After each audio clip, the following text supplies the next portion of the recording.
What is going on, everybody? Welcome back to this episode of the Moto Outsider, and we are talking all things Spring Creek from beautiful Millville, Minnesota. As always, joined by my beautiful long-haired co-host wearing a sick hat today. What is up, Chris? What's up, Matt? How are we doing today? Doing good, man. We've been talking about a wide array of topics, and motocross is, motocross is a great time, but what's even better time is drinking from this Christmas cup. I'm having coffee, and I want you to ask me why I'm drinking from this Christmas cup. Matt, But I'd love to first, know why you're drinking out of a Christmas cup. Please fill everybody in. let me tell you, because one, it's motocross season, and two, Jet Lawrence officially won the outdoor motocross championship for probably the next 2 years straight. So, Really? yeah, Merry Christmas, everybody, from the Lawrence brothers. That's all you need to know for this video. See you in the next one. I feel the same way, honestly. Yeah, no, I mean, dude, it's the guy was born in the wrong generation because this kid is just next level. I think Jet needs to put the daddy butt patch on here soon and just run it. Dude, just absolutely. It just should just say daddy 100%.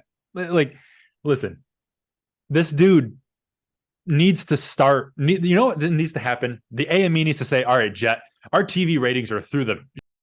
What we need you to do, we're going to drop your gate last after everyone's already passed the first turn. And then you can go.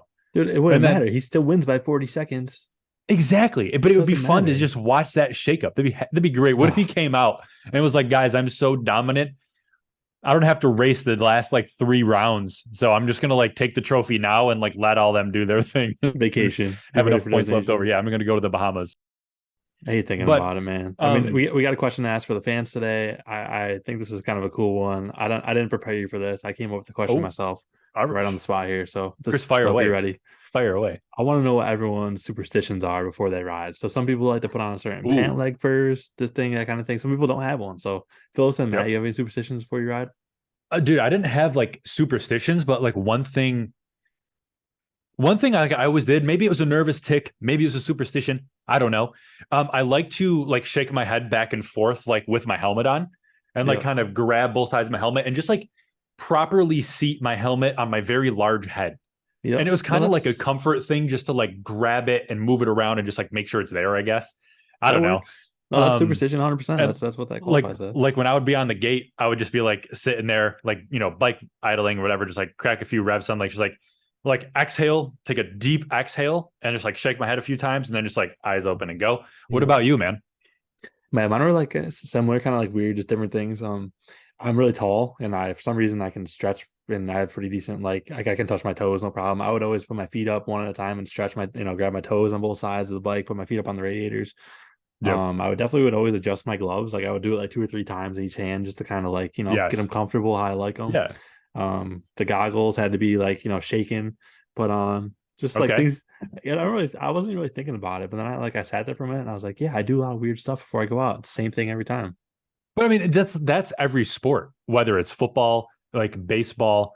Every sport has like a ritual, if you want to call it a superstition, ritual, nervous tick, whatever it is. Like if you watch baseball, it's like, dude, after every pitch, the batter always steps out, regardless if he swung or not, and adjusts his gloves and then touches his helmet or something. Or, whatever religious thing people do, like before they step in the batter's box, for example. I know like Marshawn Lynch, when he was playing for the Seattle Seahawks, said he would take a shot of Hennessy before every game. Like, I never heard that one. Really? Yeah, dude, he did an interview with Peyton Manning and like they were talking and Peyton Manning was like, what's one like superstition or ritual you had before each game? And Marshawn Lynch was like, man, I'd take a shot of Henny before every game. And like, what? Peyton was like, really? And he was like, yeah, a shot of Henny in the locker room every game. I mean, I guess it's not illegal, right? I don't know what the rules are on that, but it's just a shot of liquor. Yeah. It's all it takes the nerve off. I mean, that's interesting, but yeah. So just let us know in the comments, everybody, if you have. Dude, that's a great question. It's kind of cool. That's a great question. Wanted to know. I like that. Kind of neat. It is. But I guess we always get into this whole Spring Creek National because 250s was pretty good. Yeah, so I mean, let's just jump right into the 250s because, of course, we know how the 450 shake out. There's some notable topics in there, but we'll just jump right to the 250s. But I mean, obviously, like Hunter came back and went 1-2 to get the overall. But the thing is, like Joe Shimoda was fighting tooth and nail each moto for a majority of each moto. And I know Joe is your guy, so I'll pass this off to you. What were your thoughts? Everything with them battling, and obviously Hunter taking the win, but still. Yeah, no, it was cool to see Joe back. Joe, and they talked about it in the broadcast. I mean, Joe was kind of on the same, I don't know, wave last year. Towards the end of the year, Mhm. he was really impressive, and he got a start. He won second moto last week at Southwick. So I think the momentum and the confidence is really big for these guys. He got the start and he took off. He was good up until I think he got passed on the second to last lap, which was kind of a bummer. But Yeah, he's fast. He rides well. I think it probably was a little bit more uncomfortable for him getting caught that late. Again, he hasn't been in the spot much this year, but it was really good. Second moto, Hunter was leading for most of it, went down, and then got up and regrouped and was second. And Joe was just on him. Joe was getting after it. right. So yeah, Joe's riding well. I'm pumped for him. At the end of the day, Hunter was the best guy. I mean, watch his lines, his corner speed. Just you could Yeah, tell he was aggressive. He was pushing way harder. There was that one line after the start straight. I don't know if you saw. He was cutting inside and making all those passes before that tabletop. right. Yep. It's just things like that where I, So I question like why don't other teams tell the riders like change your line, like put someone there, like look like watch Hunter, like they all saw him do it. No one changed the line. I don't get it. probably hard to relay those messages in real time, even via pit Yeah, board. but even It's for the hard to second say. moto, It's hard to say, like, I'm on your pit board, Chris, change your line. It's like, well, no shit, Matt, which one? yeah, Or no, it's like I get it. where?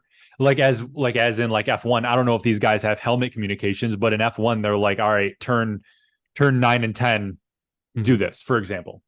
So it's like I feel like that would be beneficial in motocross, but it's probably impossible to communicate that way given, the sound of everything and the intensity of everything.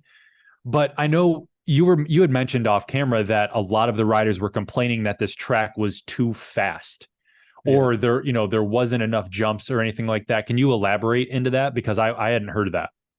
Yeah, Dylan Ferrandis, second moto podium, he was kind of saying the track was dangerous, and Pro Motocross even shared it, which is interesting to me because I know they don't control the track prep. Like they have a guidelines the tracks follow, and it was Sure. on their Instagram. He was like, yeah, like the track was. I think it's just they stop reaping like they used to do the years before. Or like when I was watching when I was a kid, like this track was one of the best and big ruts and ripped everywhere. And even me, the last few years at the start, it was like so deep, like we couldn't get speed. And right now, I don't know. They try to make every track faster, and I think it's more dangerous. We arrive at the first turn, I don't know, maybe 60 miles per hour, and to me it's not really safe. So I think yeah, just too much not outpack but too hard, not enough grip, and too fast. I think today the track's too fast, and that's why we see a lot of guys getting injury. But anyway, like yeah, it's just, maybe for some guys they like it. I personally don't like it.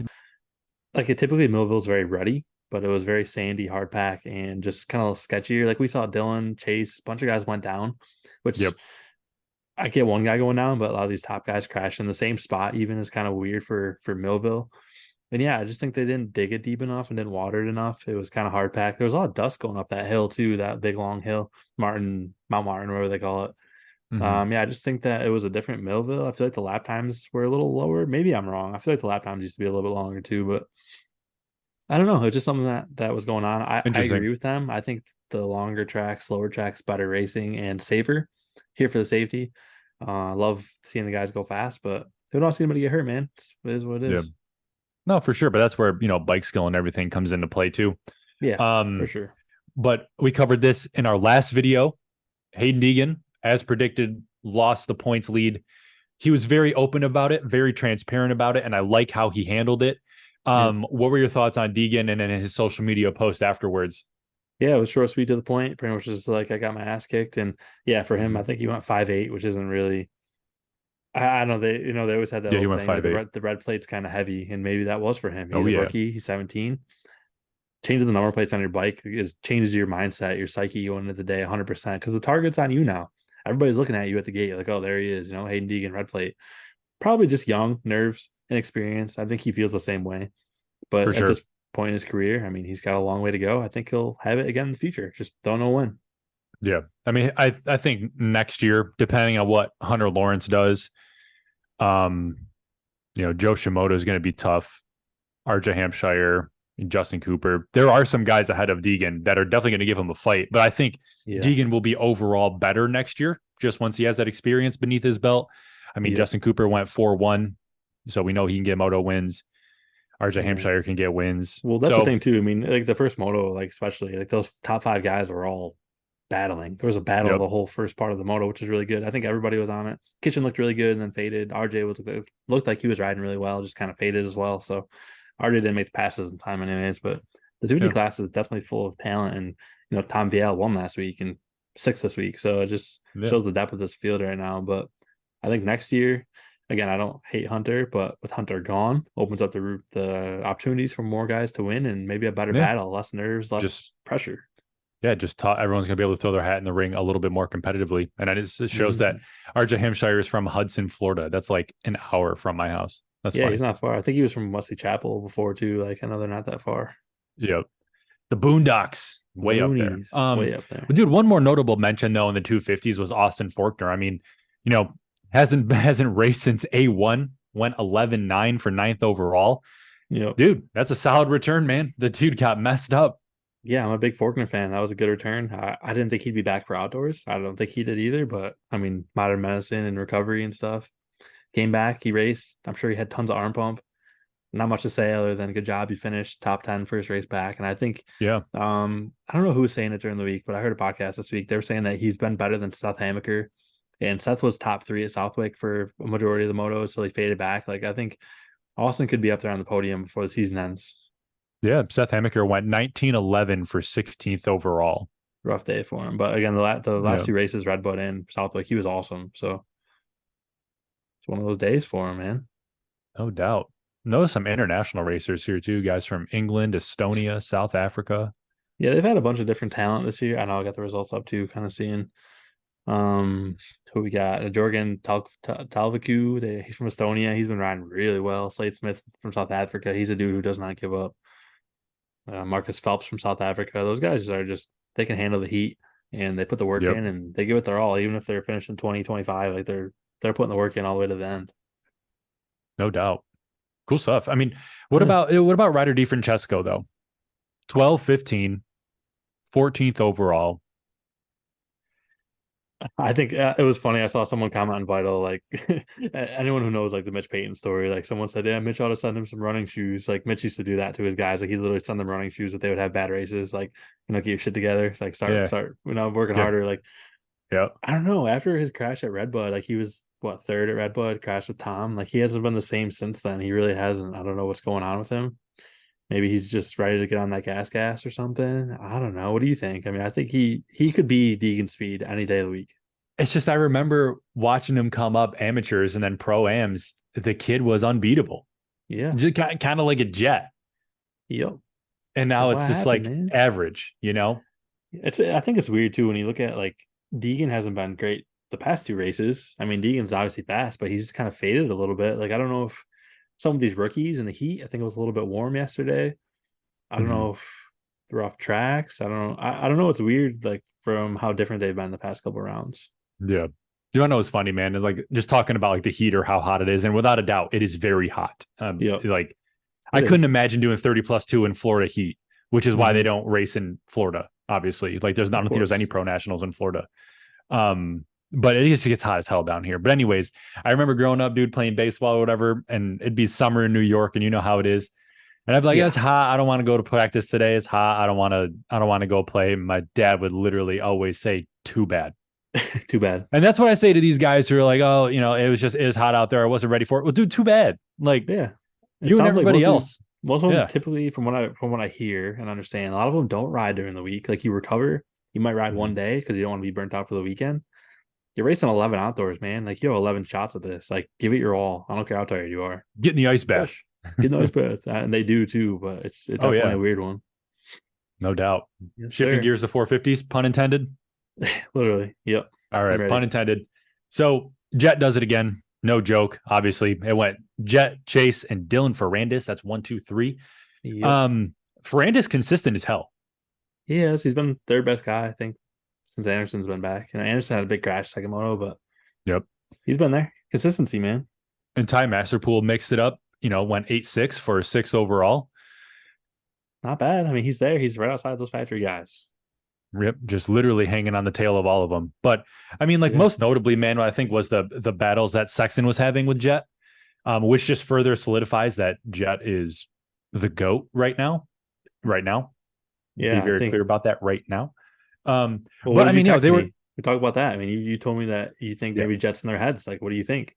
Yeah, I think Jet. These guys know because Jet's name is in everybody's mouth, from everybody at the top of the rank and file for the team structure, managers, everything, all the way down to the mechanics. Dude, it's go get that guy, because no one's talking about Plessinger, Cincerulo, nothing.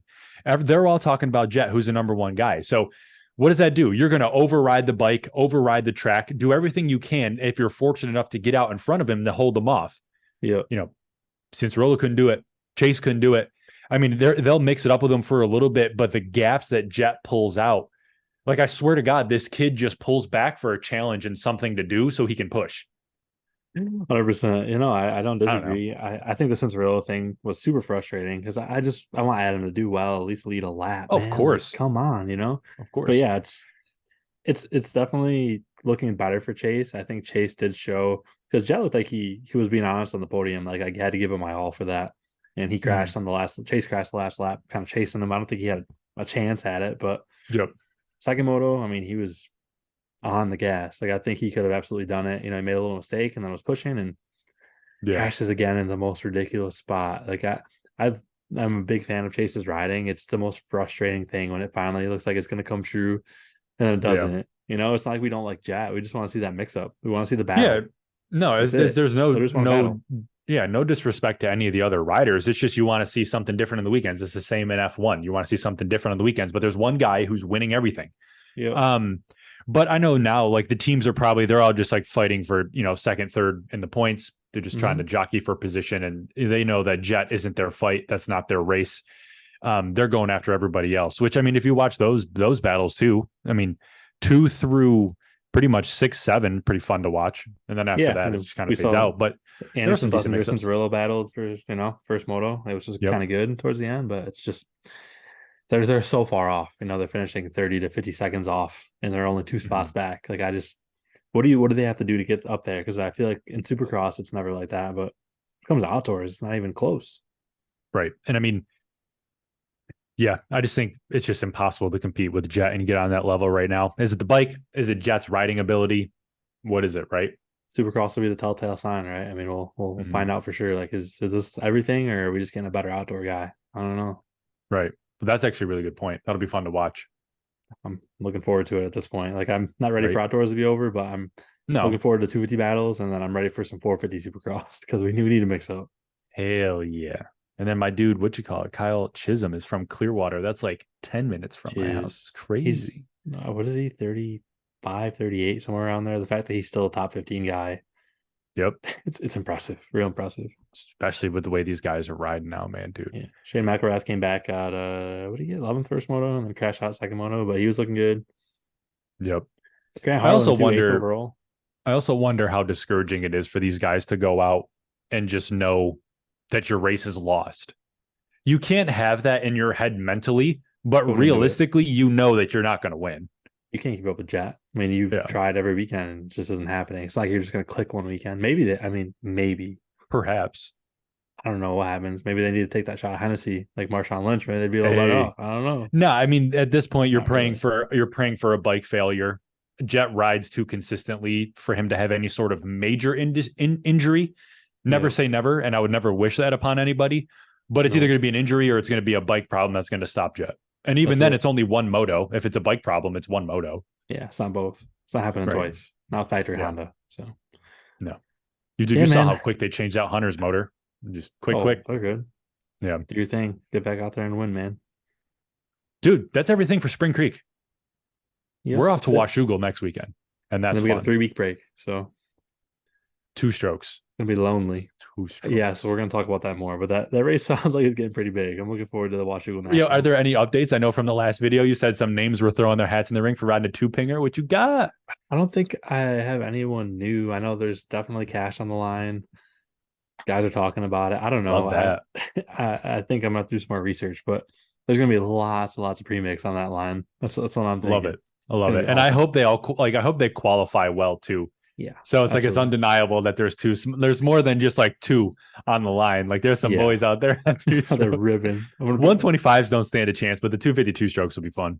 Yeah, they'll qualify. They can definitely qualify. Some top guys in the top 20. That'd be sick. Did what's his name confirm Moose can or no? I don't know Still what that was all speculative. about. I think it's still speculative, but I'm Mhm. hoping. I would love to see him come back for that. He is a great rider, and I think one more Supercross season at least. Like you need to have a farewell tour. He's too good not to. No, for sure, man. I'm looking through it to see if there's any notable mentions here in 450s from this last weekend. I mean, yeah, I Not don't. really. It's like Grant Harlan's still the top 10 guy. Like he's been showing how good he is. Grant Harlan could be a really good in Supercross this year. He was top 10 a few times. I mean, Like I look at these guys like Jerry Robin, Kevin Moran's, Jeff Walker. high Some of these points from guys with Moran's. bigger some of these guys with bigger YouTube followings. Yeah, they're out I there. mean, I give credit to I Walker give him because credit. I give him credit. yeah, Jeff Walker got 38th, but like I mean, he was a couple years ago like barely qualifying. Now he's qualifying every weekend, so I give him The props for that. progress is there for sure. Yeah, good content. Make that money while you can. That's all you can really Yeah. do. And I Is think YouTube paying better than the AMA? I don't know about that. Maybe I think that's kind of what I want to talk about too. Like I don't want to see World Supercross fail, but I think it's so cool how people are getting pushed to do outdoors now to get in that top 30 for the Super Motocross thing. Like we've seen again, McElrath. I think Colt Nichols is supposed to be coming back at Washougal. They said Mhm. Kenny's riding Unadilla, Butts Let's Creek. Like go. Let's that's what they're go. rumors right now, but that's what it sounds like. So I think the Super Motocross is actually pushing guys to come back out and do outdoors. So maybe next year it'll be better if they give it a little more weight or something. But Yep. I'm liking it. I'm liking what's going on. It's been good. Yeah, they're building the Manhunt. pipeline a couple different ways. So Yeah, that's good. it is. But I mean, yeah, man, start offering more money and watch these guys ride different, push harder. There's got to be more incentive there. It And does. I think they're slowly realizing that. This year's a big year. We're gonna see how the Super Championship thing plays out, but I think we're already seeing the importance. And again, like Moran's doesn't need to come out. Obviously, he's making a lot of money from his Moran's Mafia and sponsors, but he doesn't need to be out here doing outdoors. He's got a World Supercross ride, but now he wants to Mhm. make that top 30. And Yep. he's finding out how hard it is because he only made 5 points this weekend. So, dude, 26 for brutal. 16 for 21st overall. That's a He's long got the weekend. speed. Yeah. I mean, if he did 16-16, that'd be a little better, but Yeah. Like all Jeff good. Walker's got I think a bigger YouTube channel. And Mhm. I mean, he probably gets decent amounts of revenue. They got Patreon and all that stuff too. Yeah, absolutely.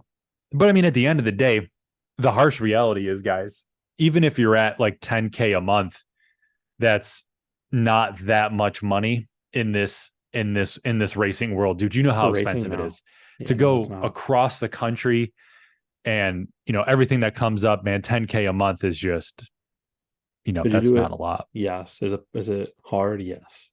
Yeah. Would I recommend it? No. Is it hard? Yes. That is a hard yes, for sure. But yeah, man, that's Spring That's Creek. that's There's everything really for much Spring else Creek, to dude.